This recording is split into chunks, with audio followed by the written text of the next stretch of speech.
And welcome to Samke Washuri. Ninashukuru sana kwa sababu imekuwa ni muda hatujakutana, hatujaongea. And wakati mwingine nisipoongea na nyinyi, nisipoongea na watu, nina feel ni kana kwamba my life is not going on. And why? The reason is because I like to tackle the things to do with life. What we call the reality of life. Kabla tujaingia katika huu mjadala, ningekuomba enda tu hapo chini ya hiyo video. Ninakuambiaga kila wakati it cost you nothing. Enda tu hapo chini ya hiyo video, kuna kidude chekundu kimeandikwa subscribe. Guza hapo tu. Ukishaguza hapo, then hiyo ingine niachie. Let us talk about life. Let us tackle things to do with life. Na kutokana na hayo, Mungu atatusaidia. Kwa sababu tumewekwa hapa duniani na Mwenyezi Mungu ili tuweze kusaidiana, ile hekima ambayo Mungu amenipa, ile maarifa ambayo Mwenyezi Mungu amekupa, ile skills ambayo uko nayo, tuweze kusaidiana mmoja na ule mwingine ili life iweze kuendelea. And today topic is very important topic. Nimejaribu kuifikiria kutokana na vitu ambazo zimekuwa zikihappen in the society, and the question I'm asking myself, when the things go wrong mentally in a person, the society suffer. Wakati vitu zinaenda fyongo katika mawazo ya wanadamu, katika mawazo ya watu individually, the society suffer. And I tell you for sure, depression is real. Anxiety is real. We need to create awareness about all these things, mental illness. Kwa sababu result yake tusipozitackle are the things we are seeing in society today. Ebu angalia maafa. Mtu anakaa tu anafikiria kwamba kile ambacho ni cha muhimu ama kujitoa katika hali ya depression ni kuua mwenzake. Tuna kesi ambayo inaendelea ya Tilop. Aliuawa na mtu ambaye wameishi na yeye. And the question I'm asking, what was the reason behind that? Kwa sababu ukiniambia kulikuwa na mkwaruzano ndani ya hiyo familia, ni familia gani ambaye haina mkwaruzano? Ukiniambia kwamba watu walikuwa wanazozana katika hiyo familia, ni familia gani ambaye haizozani? Why is it that ielekee mpaka kiwango ya kwamba mmoja ataua ule mwingine? Na uwezi ukaniambia kwamba kuna chuki ndani ya hiyo familia, bwana ni watu ambao walikuwa wameoana. To make the matters worse, ni kwamba Tilop anaandikisha mume wake everything, every estate he has, anaandikisha mume wake. Na kwa hivyo inaonekana kulikuwa na love. Inaonekana kulikuwa na makubaliano. But ni nini hiki ambacho kimefanyika? And familia ya Tilop ni mmoja ya zile nyingi ambazo hazijulikani, ziko beneath. Mambo yanafanyika, things are happening, and no one is ready to face all those things. And the question I am asking myself, what is wrong in the society? Things are not okay, as many of us think. People are mentally ill, yet no one is accepting this reality. Everyone is pretending like everything is okay, while they know things are not okay. Back in our homes where we come from, every morning, things are not adding up. And that's why you look at a person, every wrong thing is written all over his face. Kwa sababu depression, the denial of life, mental illness are real in the society today. Yet, watu wanaangalia na kujiuliza, jawabu litatoka wapi? People are looking at the government to give the solution. What about the government? The people are in the government, they are working every day, every now and then to make sure they are getting the higher seats they want. They are campaigning day out, day in. Yet, watu wameficha vichwa vyao chini ya mchanga, wakipretend ya kwamba things are okay, while things are not okay. And what is the meaning of life? If we go deeper in the life and ask ourselves, what is the meaning of life?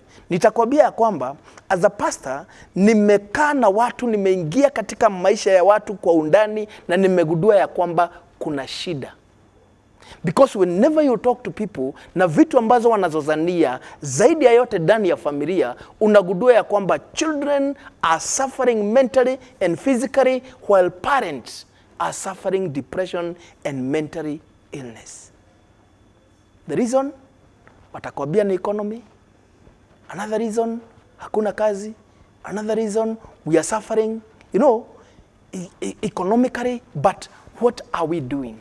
As leaders in the church, in the corporate world, what are we doing to create the awareness of all these menace that is happening in the society?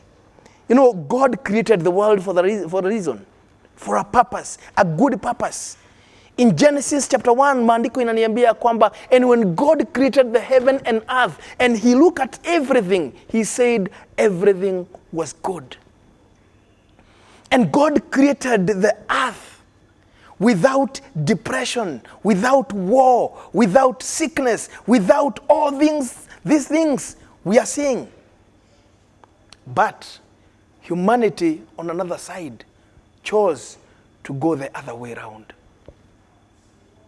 Mwanadamu akachagua kuharibu ulimwengu. And I think as a result, that's why we are seeing the things we are seeing today. The question many people are asking themselves, why am I here? What is life all about? What is the meaning of life?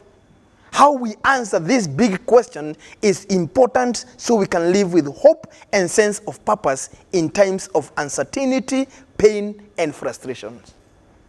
Kwa sababu hii ni real. In John chapter 17, verse number 3, the meaning of life is not based on the things we see in the world. For life is more than food and body, more than clothing. I mean, it's Luke chapter 12, verse number 23, not John 17. Ya kwamba maisha ni zaidi ya kukula na kuvaa. But tumefanya maisha kuwa ni kitu ambacho, hakina dhamana. When you are taking another person's life, ni kumaanisha umedevalue life. Maisha haina dhamana. Na ni kwa sababu wewe mwenyewe umejikosea dhamana. When you give your life value, you also give another person's life value.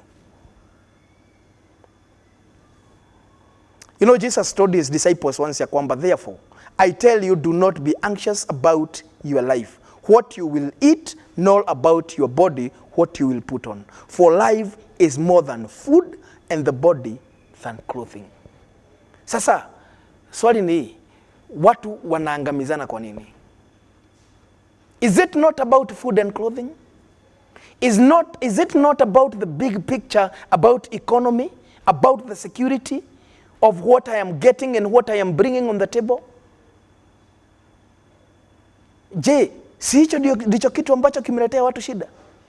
Ya kwamba nilikuwa kazi, nimevutwa kazi, now my wife is providing. Out of that, heshima imeanza kukosekana. And I'm feeling ya kwamba because there is no one to tell about it, there is no one to talk about it with me, the only thing I can do is to eliminate this person. Ile wanasema ya kwamba sijui umekaliwa. Ni nani hajakaliwa? Mwanaume yoyote ulimwengu huu ambaye amesimamisha boma yake amekaliwa a percentage fulani na mke wake. And that is life.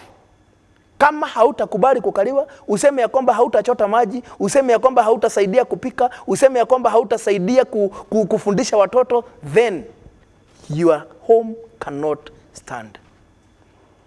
The development ambazo tunaona in the society, ya kwamba kuna mambo ambayo yana create the depression, yana create anxiety, yana create fear, yana create uncertainty. It is because we don't trust in ourselves, and the reason is because we don't trust God.